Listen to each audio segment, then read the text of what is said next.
8:41 here on Good Day Orlando. U.S. representatives from Florida taking action after 2 counties were hacked by Russia ahead of the 2016 election.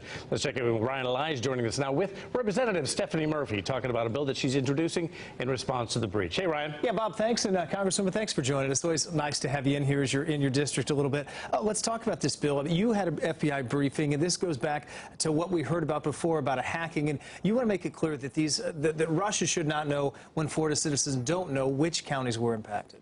That's right. Great to be here with you, Ryan. And we found out in the Mueller report that a Florida county had been hacked. So I worked with a Republican member of Congress from Central Florida to Rep. Mike Waltz to ask FBI and DOJ for a briefing for the entire delegation so that we could get the details as representatives of these counties on what was going on.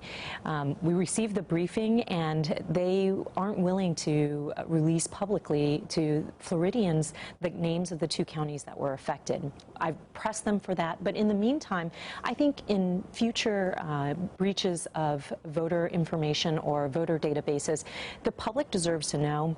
Local and state officials need to know, as well as the federal officials that represent those areas. So we're filing this bill that will require timely disclosure.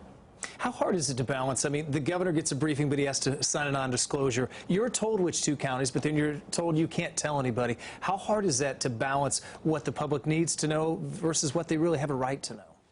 I believe the public has a right to know that their voter information has been breached. And the reason for that is, if you look at credit card companies or social media companies, when the information, their consumer information is breached, they are required to notify the consumer. And I think voters have that same right. And so while I am restricted by the classification that the FBI currently has on the information from disclosing what I have learned, I'm pressing the FBI to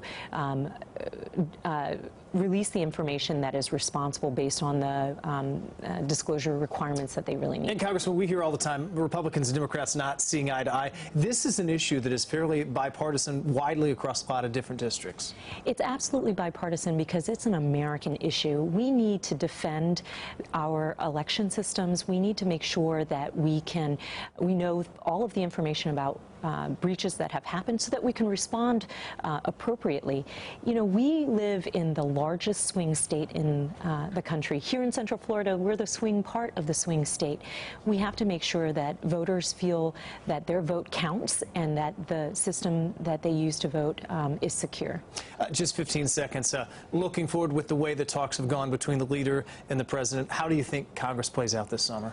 You know, we're still going to continue to work hard. We have a number of bills that are coming up. We're working on the National Defense Authorization Act. All of June will be on our appropriations bills.